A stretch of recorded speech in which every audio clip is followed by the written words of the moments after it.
দ্বিতীয় পক্ষের স্ত্রীর সাথে ঝগড়াঝাটি হবার পর সেই ভদ্রলোক তার প্রথম পক্ষের স্ত্রীকে খুব মিস করতে থাকেন এবং চলে যান তার কবরের পাশে, এবং সেই কবরস্থানে গিয়ে তার স্ত্রীর কবরের কাছে বসে তিনি খুব ইমোশনাল হয়ে পড়েন এবং তার স্ত্রীকে বলতে থাকেন মনে মনে যে তুমি চলে যাবার পর আমি ভালো নেই, আমি তোমাকে মিস করছি, আমি তোমাকে ছেড়ে থাকতে পারছি না, আমার কষ্ট হচ্ছে তোমাকে ছেড়ে থাকতে, তুমি যদি আমার কাছে থাকতে আমি বোধহয় সুখী হতাম, আমরা দুজনে আরও ভালোভাবে হ্যাপিলি সময় কাটাতাম, দিনগুলো কাটিয়ে দিতাম। বলতে বলতে তিনি চোখের জল ফেলছিলেন এবং সেই চোখের জলটা পড়ছিল তার স্ত্রীর কবরের ওপর। তো বন্ধুরা, ওয়েলকাম টু মাই চ্যানেল। আশা করি তোমরা সবাই খুব ভালো আছো, আমি খুব ভালো আছি। বন্ধুরা, আজকে যে ঘটনাটা তোমাদের সাথে আমি শেয়ার করছি সেটা শুনলে তোমরা ভয়ে তোমাদের গায়ে লোম খাড়া হয়ে যাবে, কাঁটা দিয়ে উঠবে গায়ে তোমাদের। এই যে কোনো মানুষ পৃথিবী ছেড়ে চলে গেলে সেই মানুষকে না পাওয়া, তার চলে যাওয়াটাকে নিয়ে বারবার তাকে ফিরে আসার কথা বলা, তুমি তাকে কতটা মিস করছো, আমরা তাকে কতটা মিস করছি, তাদেরকে যে তুমি থাকলে ভালো হতো, কেন তুমি চলে গেলে, এটা কখনোই উচিত না। তার জলজান্ত উদাহরণ এই ঘটনাটা। আমি যে ঘটনার কথা বলছি, ঘটনাটা একজন খ্রিশ্চান ভদ্রলোকের, খ্রিশ্চান সম্প্রদায়ের একজন ভদ্রলোকের। আমরা জানি যে খ্রিশ্চান সম্প্রদায়ের মানুষদের যখন মৃত্যু হয় তখন কিন্তু তাদেরকে কবরস্থ করা হয়, কফিনবন্দি করে তাদেরকে কিন্তু কবরস্থ করা হয়। তো এইরকমই ভদ্রলোকের সাথে ঘটনাটা ঘটেছিল। ভদ্রলোকের প্রথম স্ত্রী অসুস্থ ছিলেন এবং তাদের কোনো সন্তান ছিল না। বিয়ের 7 থেকে 8 মাসের মধ্যেই তার স্ত্রী একটা দুরারোগ্য রোগে ভুগে মারা যান। হঠাৎ করে রোগটা আসে এবং হঠাৎ করে তার দেহ বসানো হয়ে যায়। তারপর ভদ্রলোক 1 বছর যাওয়ার পর উনি দ্বিতীয় পক্ষের বিয়ে করেন। দ্বিতীয় পক্ষের বিয়ের পরেও কিন্তু এখনও তাদের কোনো সন্তান নেই। এখনও পর্যন্ত তারা কিন্তু সন্তানহীনতায় ভুগছেন।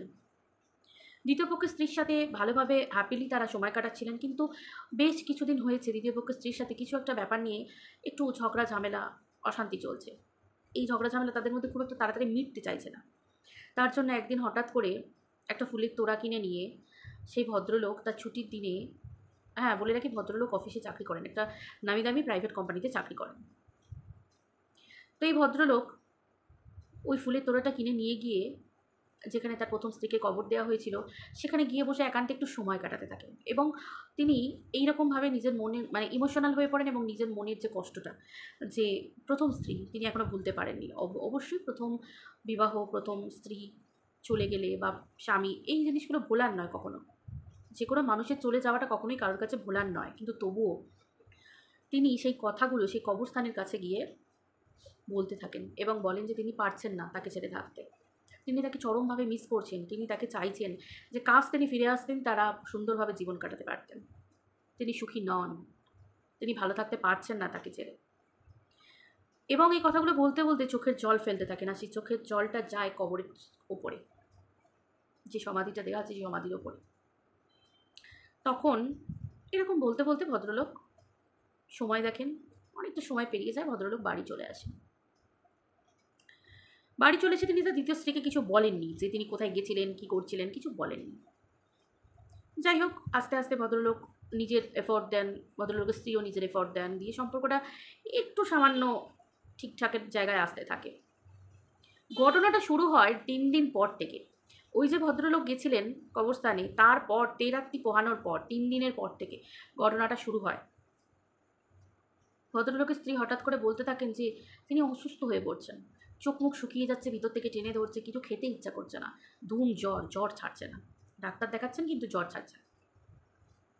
এই জ্বরটা কিন্তু এই তেরাত্রির আগেই জ্বরটা এসেছে, কিন্তু ভদ্রলোকের স্ত্রী বলেন এই 3 দিন পর থেকে যে উনি আর পারছেন না, এই 3 দিন ধরে উনি এই জিনিসগুলো হঠাৎ করে ভোগ করছেন, কিন্তু উনি আর পাচ্ছেন না। তখন ভদ্রলোক জিজ্ঞাসা করেন যে এই শরীর খারাপগুলো কি আগেও ছিল? বলে না, 3 দিন আগে, মানে যেদিন ভদ্রলোক অবস্থানে গেছেন, ফিরেছেন, তারপর থেকে, মানে দুপুরবেলা থেকে, ভদ্রলোক সকালের দিকে গেছিলেন, আর দুপুরবেলা থেকে, মানে সকালে না, ভদ্রলোক গেছিলেন ওই দুপুর 11:30, 12টা, 1টা, 1:30 এরকম সময় উনি আসেন, এসে খাওয়া দাওয়া করেন দুপুরে। বিকেলের পর থেকেই ওই ভদ্রমহিলার, মানে ওনার দ্বিতীয় পক্ষের স্ত্রীর এই জ্বর, শরীর খারাপগুলো আরম্ভ হতে থাকে। 3 দিন পর ভদ্রমহিলা ওনার স্বামীকে বলেছেন, কারণ এতদিন উনি ভেবেছিলেন যে ঠিক হয়ে যাবে, শরীর এত চিন্তা, টেনশন, এসবের কারণে স্বামী স্ত্রীর মধ্যে একটা ঝগড়াঝাটি চলেছে, এইসব চাপা টেনশনের কারণে এগুলো হয়েছে, যেগুলো আমরা সাধারণ নর্মালি ভাবি। তো তারপর ভদ্রলোক উনি বলেন, ওষুধ টষুধ খাওয়ার জন্য, শরীরে হয়তো ভিটামিনের অভাব বা একটা স্ট্রেস যেরকম আমাদের মহিলাদের উপর দিকে যায় সারাদিন সংসারে, সেই জন্য হয়তো হচ্ছে। তারপর জ্বরের ওষুধ টষুধ দিয়ে কিন্তু জ্বর কমছে না। হঠাৎই সেই দিন রাত্রের পর থেকে ভদ্রমহিলা উপলব্ধি করেন যে উনি অনেক কিছু খারাপ ঘটনা ওনার সাথে ঘটছে, মানে ভুল কিছু হচ্ছে, কিছু তো একটা হচ্ছে। রান্নাঘরে হঠাৎ শুনছেন বাসন টাসন পড়ে যাচ্ছে, কিচ্ছু নেই, কোনো বিড়াল নেই, কোনো বাড়িতে বাচ্চা নেই, কিচ্ছু নেই, হঠাৎ পড়ে যাচ্ছে। আর এত জোরে হাওয়া আমার ঘরের বাড়িতে দেয় নাকি যে বাসন কোসন একেবারে উপর থেকে দুমদাম করে পড়ে যাচ্ছে, ভারী ভারী বাসন কোসন। হঠাৎ করে উনি দেখেন বাড়ির দরজা ধরাম করে বন্ধ হয়ে যাচ্ছে, হঠাৎ করে কল খুলে যাচ্ছে, হঠাৎ করে টিভি চলে যাচ্ছে, হঠাৎ করে কলিং বেল বেজে উঠছে, হঠাৎ করে মুখের সামনে চোখে সে বসে আছে ডাইনিং রুমে, লাইট অফ হচ্ছে অন হচ্ছে, অফ হচ্ছে অন হচ্ছে। মানে উনি খুব একটা সুবিধাটা নিলেন না। উনি হাজব্যান্ডকে বললেন যে এই জিনিসগুলো কিন্তু একইভাবে হয়ে যাচ্ছে আমার সাথে। হঠাৎ করে ভদ্রলোকের মনে পড়লো যে হঠাৎ করে ভদ্রলোকের মাথায় নাড়া দিয়ে উঠলো, আমি তো সেদিন কবরস্থানে গেছিলাম, আমি তো কান্নাকাটি করছিলাম, আমি তো আমার স্ত্রীর কাছে আমার মনের কষ্ট বলছিলাম, প্রথম স্ত্রীকে, যে তুমি এলে, তুমি চলে আসলে ভালো হতো। মানে উনি এতটাই ইমোশনাল হয়ে পড়েছিলেন যে, কারণ আমরা সকলে জানি যে আমরা যখন ইমোশনাল হয়ে পড়ি আমাদের ভিতর থেকে একটা কষ্ট বেরোয়, সেই যে না পাওয়া, সেই যে মিস করা, সেই যে ইমোশনাল হয়ে গিয়ে ভিতর থেকে যে কষ্টটা, আমরা নর্মালি যখন সাধারণ সিম্পলভাবে থাকি তখন কিন্তু এতটা কষ্ট বা মন থেকে কোনো কথা আমাদের বেরোয় না, ওই নর্মালি একটা যেটা আমাদের মুখ থেকে বেরোয়, আসবেন, ভালো আছেন, এরকম। কিন্তু ওই যে ভিতর থেকে যখন কষ্টটা বেরোয় তখন কিন্তু অনেক চাপা কষ্ট বেরিয়ে আসে, কথা সত্যি কথা। তো ওখানে একটা কানেকশন তৈরি হয়ে গেছিলো। তো সেই ক্ষেত্রে ভদ্রলোকের বুঝতে এক মুহূর্ত সময় রইল না যে কিছু তো ওই দিনের ব্যাপারের সাথে এই ব্যাপারগুলোর কিছু একটা কানেকশান আছে, যেহেতু পড়া, কল খুলে যাওয়া, টিভি অন হওয়া, এই ব্যাপারগুলোর মধ্যে আর ওনার দ্বিতীয় স্ত্রীর অসুস্থতার মধ্যে কিছু তো একটা কানেকশান আছে। ওনার বুঝতে বেশিক্ষণ সময় লাগলো না। উনি তখন ওনার দ্বিতীয় স্ত্রীকে কিছু বুঝতে দিলেন না। ভদ্রলোক বললেন ওনার স্ত্রীকে যে এগুলো মনে হচ্ছে তোমার মনের ভুল, তুমি তো অসুস্থ আছো, হয়তো কোনোটার সাথে কোনোটা মিশিয়ে ফেলছো, বা এগুলো ব্যাপারগুলো কোইন্সিডেন্স। তখন ওনার স্ত্রী আর বেশি কিছু বললেন না, যে পুরুষ মানুষ ওনাদেরকে বুঝিয়ে পারা যায় না, তাই উনি আর বেশি কিছু বোঝাননি, বলেননি। ঘটনাটা শুরু হলো বলে ভদ্রলোক পরের দিন ডিউটি চলে গেলেন। উনি তো চাকরি করেন প্রাইভেট ফার্মে। পরের দিন সন্ধ্যেবেলা যখন উনি এলেন তখন বেল বাজিয়ে যাচ্ছেন, কলিং বেল বাজিয়ে যাচ্ছেন, কিন্তু ওনার স্ত্রী খুলছে না। তখন ভদ্রলোকের কাছে আরেকটা এক্সট্রা কি ছিল, তো সেই এক্সট্রা কি ইউজ করে, মাস্টার কি ভদ্রলোকের কাছে ছিল, সেই ইউজ করে চাবিটা ভদ্রলোক ঘরের মধ্যে ঢুকলেন। ঢুকে যা দেখলেন ভয়ঙ্কর দৃশ্য, ভদ্রমহিলা বস্ত্রহীন অবস্থায় ঘরের এক কোণে কুমড়ে, একটা চোখের দৃষ্টি তার আলাদা, একটা অন্য রকমভাবে চুল এলোমেলো, ঘরের একটা কোণে বসে ভদ্রলোকের দিকে অপলক দৃষ্টিতে চেয়ে আছেন। ওনার একটা সেকেন্ড বুঝতে টাইম লাগেনি যে এটা আমার স্ত্রী নয়, মানে ওনার দ্বিতীয় স্ত্রী নয়। ভদ্রলোক তাড়াতাড়ি গিয়ে তার কাপড়টা তার গায়ে ঢাকা দিয়ে দিতে গেলেন। ভদ্রমহিলা একটা গর্জন করে উঠলেন। সেই গর্জনে ভদ্রলোক যখন ঘটনাটা শেয়ার করছেন তখন উনি বলছেন যে ওনার গা, উনি একজন পুরুষ মানুষ হয়ে জীবনে যে ভয় পাননি সেই দিনের ঘটনায় উনি বুঝতে পারছিলেন না উনি কী করবেন।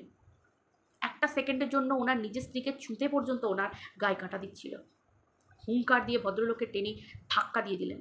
ভদ্রলোক এতটাই জোরে গিয়ে ধাক্কা লেগেছিল ভদ্রলোকের কপালটা পর্যন্ত ওনার কেটে গেছিল,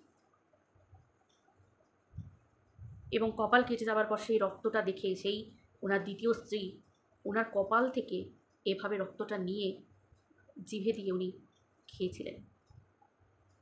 সেই দৃশ্যটা দেখার পর ভদ্রলোক একটা সেকেন্ডের জন্যেও ওই রুমের মধ্যে থাকার সাহস করলেন না। ভদ্রলোক নিজের ঘরের বাইরে আবার নতুন করে চাবি দিয়ে ওনার স্ত্রী ভিতরে আছে সে অবস্থা উনি বাইরে বেরিয়ে এলেন, এবং উনি দৌড়ে যান চার্চে গিয়ে উনি সমস্ত কথা খুলে বলেন।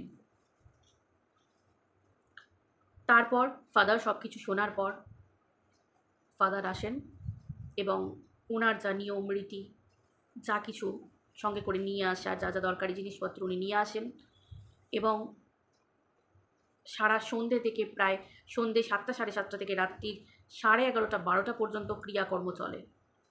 তারপর অবশ্যই ফাদারের সাথে আরও অনেকজন এসেছিলেন চার্চের মানুষজন, সঙ্গী সাথীরা তাকে হেল্প করার জন্য, আদার্স ফাদাররা। তারপর রাত্রির 12টা সাড়ে 12টার পর ভদ্রমহিলা নর্মাল হন এবং তার শরীর থেকে সেই আত্মাটাকে বার করা যায়। তবে হ্যাঁ, ফাদার এটা বলেছিলেন যে ওই ভদ্রমহিলার শরীরে কিন্তু ওই ভদ্রলোকের প্রথম স্ত্রীর আত্মা ছিল না, কারণ ফাদার কানেক্ট করতে পেরেছিলেন এবং তার সাথে কানেক্ট করে তিনি জানতে পারেন যে ওটা কিন্তু ভদ্রলোকের প্রথম স্ত্রীর আত্মা ছিল না। ওই মুহূর্তে ওই সময় ওখানে এক খারাপ অতৃপ্ত আত্মা ছিল। ভদ্রলোক যখন কান্নাকাটি করেছিলেন এবং আকুল হয়ে ডাকছিলেন যে ফিরে এসো, আমি তোমাকে চাই, তোমাকে ছেড়ে থাকতে পারছি না, তখন ওই খারাপ আত্মাটা কানেক্টেড হয়ে যায় ভদ্রলোকের সাথে এবং ভদ্রলোকের পিছু পিছু তার বাড়ি চলে যান। আশা করি এই ঘটনাটা শোনার পর আপনারা অনেকেই অনেক কিছু বুঝতে পারলেন। দেখুন, আমরা জানি যে একটা মানুষ, আমাদের অনেক সম্পর্ক থাকে, মা বাবা দাদা দিদি ভাই বোন স্বামী স্ত্রী আদার্স বন্ধু বান্ধব সমস্ত কিছু, কিন্তু ভগবান প্রত্যেকের জন্য একটা সময় নির্ধারণ করে দেন। এইটা তোমার আয়ু, এটা তোমার আয়ু। দেহ ছেড়ে প্রাণটা বেরিয়ে চলে যাচ্ছে, তার মানে কি পার্টিকুলার এই সময়টুকুই তোমার জন্য বরাদ্দ পৃথিবীতে, তারপর আর তুমি নেই। তো সেই যে আত্মাটা চলে গেল এবং দেহটাকে দাহ করে দেওয়া হলো বা কবরস্থ করা হলো, তার মানে তুমি নেই, নেই মানে নেই। তারপর আমি যদি বা আপনি যদি বা আরও 5 জন কেউ যদি আমরা বলি যে সেই কাছের মানুষগুলোকে ডাকি, তারা আসতে পারে না, বা তারা সেই সময় আসার হয়তো চেষ্টা করে, তারাও কিন্তু ভুলতে পারে না। তারা এই সম্পর্ক বন্ধন এগুলো ভুলতে পারে না। সব সময় যে ডাকা মানে সেই আপনার পরিবারের আত্মাই আসবে তা কিন্তু নয়। বাইরের আত্মা, অশরীরী, অতৃপ্ত অনেক কিছু খারাপ শক্তিও কিন্তু চলে আসতে পারে। তো সেই ক্ষেত্রে দেহ ছেড়ে যখন সেটা বেরিয়ে যায়, সেটা একটা আলাদা ডাইমেনশনে থাকে, একটা আত্মা, মানে একটা আত্মার ডাইমেনশনে থাকে, মানে পুরো ব্যাপারটাই একটা আলাদা। ইহ জগৎ ত্যাগ করে, ইহলোক ত্যাগ করে, পরলোক গমন করে, আমরা কথায় বলি। তো সেই ক্ষেত্রে প্লিজ এই ভুলগুলো করবেন না। প্ল্যানচেট করে ডাকা, এইভাবে কবরস্থানে শ্মশানে এরকমভাবে গিয়ে ডাকা এবং ফটোর সামনে দাঁড়িয়ে এক মনে তাদেরকে ডাকা যে তোমার উপস্থিতি আমি চাই, আমি তোমায় ফিরে পেতে চাই, তোমায় আজ তুমি এসো, আমি থাকতে পারছি না, এই কথাগুলো বলবেন না। কখন কোন সময় মন থেকে ইমোশনাল হয়ে ডাকবেন এবং সেই সময় কিন্তু সেই পারফেক্ট মানুষ, সেই মানুষটাই, পার্টিকুলার মানুষটাই যে আসবে তার কোনো মানে নেই, সঙ্গে কিন্তু অনেক খারাপ কিছু চলে আসতে পারে। আর এইরকম ভয়ঙ্কর সর্বনাশ বিপদ কিন্তু যে কোনো মানুষের সাথে যে কোনো মুহূর্তে ঘটে যেতে পারে। তাই এই ঘটনাটা আপনাদের সাথে শেয়ার করার মানেই হচ্ছে এটা, যে এইরকম ভুল, চরম ভয়ঙ্কর ভুল কেউ করবেন না প্লিজ। কারণ ভগবানকে আমরা দেখিনি, তেমনি শয়তান শক্তিকেও কিন্তু দেখিনি, ভগবানকে তাও তো বিশ্বাস করি। তাই এই অশরীরী আত্মা, প্রেতাত্মা, এইগুলো প্লিজ কেউ খিল্লি ওড়াবেন না, অবিশ্বাস করবেন না। কারণ যখন কারোর সাথে ঘটে সেই উপলব্ধি করতে পারে যে, এবং বিশ্বাস হয় যে কি খারাপ দিনে যখন ভগবান এসে, মানে ভগবান কাউকে দূতের মতো পাঠিয়ে এবং ভগবানের আশীর্বাদে যখন সেই মানুষ সেরে ওঠে, তখন মানুষের ভগবানের প্রতি বিশ্বাস জন্মায়। তাই এই রকম ঘটনা ঘটলে তখন কিন্তু মানুষের তার সেই শয়তানি শক্তির প্রতিও বিশ্বাস জন্মাবে যে না, আছে, কোথাও তো আছে অস্তিত্ব। তো আশা করি ঘটনাটা আপনাদের ভালো লেগেছে। পুরোটাই আপনাদের সচেতনতার জন্য। প্রত্যেকটা মুহূর্তে আমি আপনাদের সাথে এরকম ঘটনা শেয়ার করছি। আমি যেগুলো জানছি, যিনি আমাকে বলেছেন, আমি সমস্ত কিছু ঘটনা আপনাদেরকে জানাচ্ছি এই কারণে, যাতে আপনারা এই ভুল না করেন, আরেকটা পরিবারের মতো আপনাদের পরিবারকে যেন ভুগতে না হয়। তো ঠিক আছে, ভিডিওটা এই পর্যন্ত। সকলে ভালো থাকুন, আবার দেখা হচ্ছে একটা পরের ভিডিওতে।